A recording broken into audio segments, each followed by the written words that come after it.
Welcome back to World Crisis Radio. So the Copenhagen monstrosity, we're now 2.5 days before the end of this.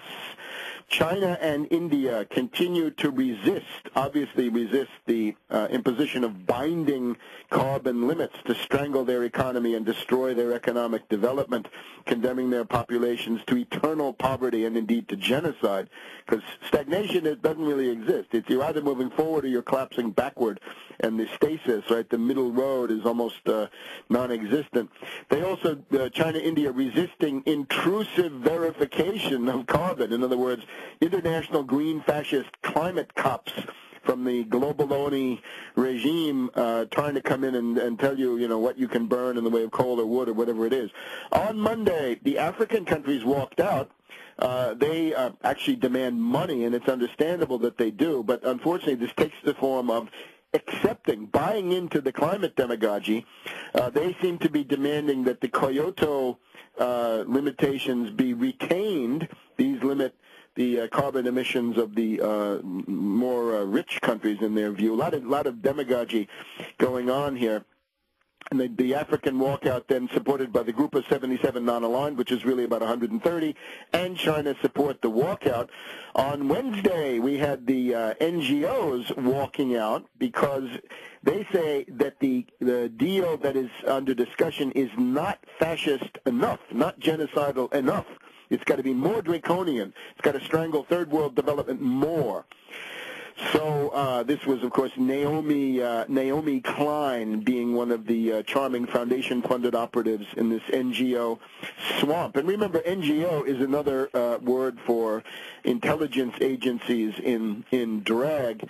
It's snowing in Copenhagen in the middle of these demonstrations. A lot of black bloc anarchist types, anti-globaloni protesters, but counter gangs, police agents running wild. Snowing in Denmark and Moscow, it's minus 22 centigrade, meaning well below 0 Fahrenheit. The river, the Neva, I guess it is frozen. So the debate goes on, Al Gore and others being questioned, and notice that the goons in Copenhagen, the United Nations goons are active.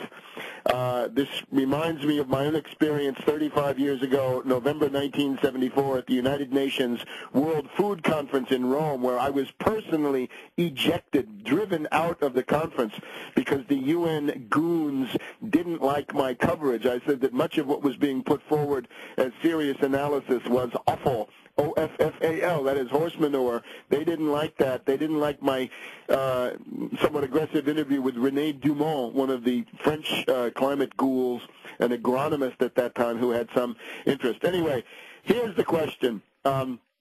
If you're concerned about glaciers, ice caps, polar bears, that's one thing. But if you're concerned about the 40,000 human beings who perish, and this is minimal 40,000, that's an old figure, that's pre-depression.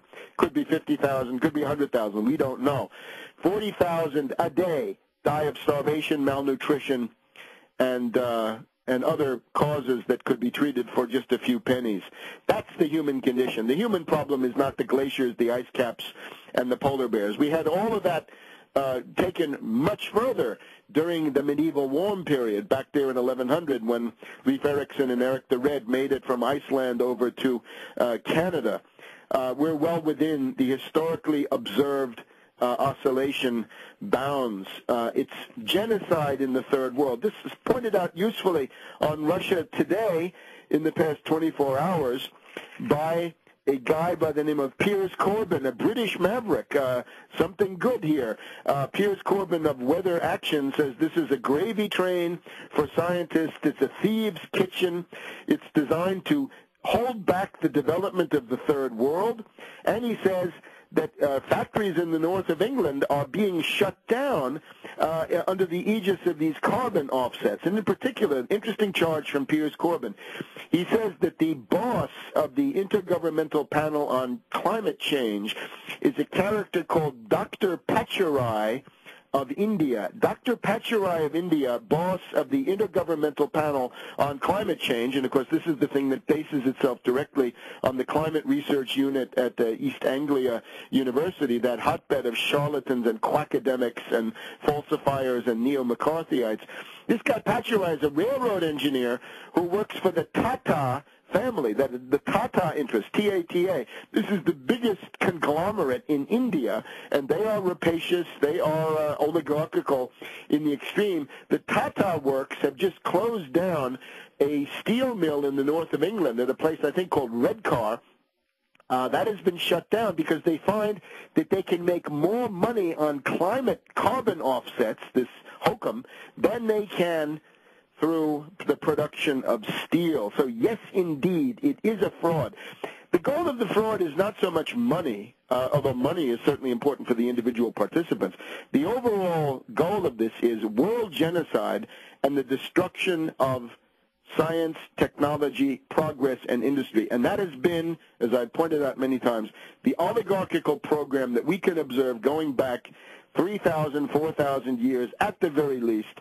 Oligarchs hate science, they hate invention, because those are threats to the social order, meaning they are threats to entrenched oligarchical privilege and social order, which is based on the domination of some groups in the society over others, and there's no rational reason for this to be this way. Now, the presence of Rasmussen as the head of NATO and the antics of the Danish government calls upon us to go back to the Nazi occupation of Denmark, when it's certainly the case that Denmark was the ideal protectorate for Hitler. This is what the Nazis themselves said. The king of Denmark, unlike the king of Norway who fled to England and led a resistance, the king of Denmark stayed in the country and essentially collaborated.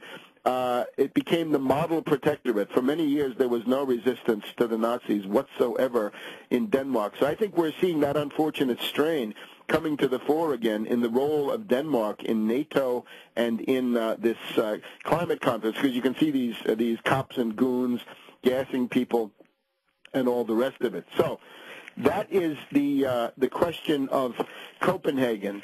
We will know by Friday if this thing has failed completely, and that would be the ideal outcome for the human species. This has to be blocked. It has to be sabotaged. The best thing is for this to break up with no agreement whatsoever. As the Danish environmental minister pointed out, support for this demagogy and lunacy will never be as big as it is right now. So if we can get into 2010, let me point out, we've got Obama, his poll numbers now, Real Clear Politics average, Obama plus 3.4%, but the Rasmussen poll of likely voters, which is the one that counts for elections, Obama minus 7%. And on the generic ballot, the Republicans are ahead 2.7%.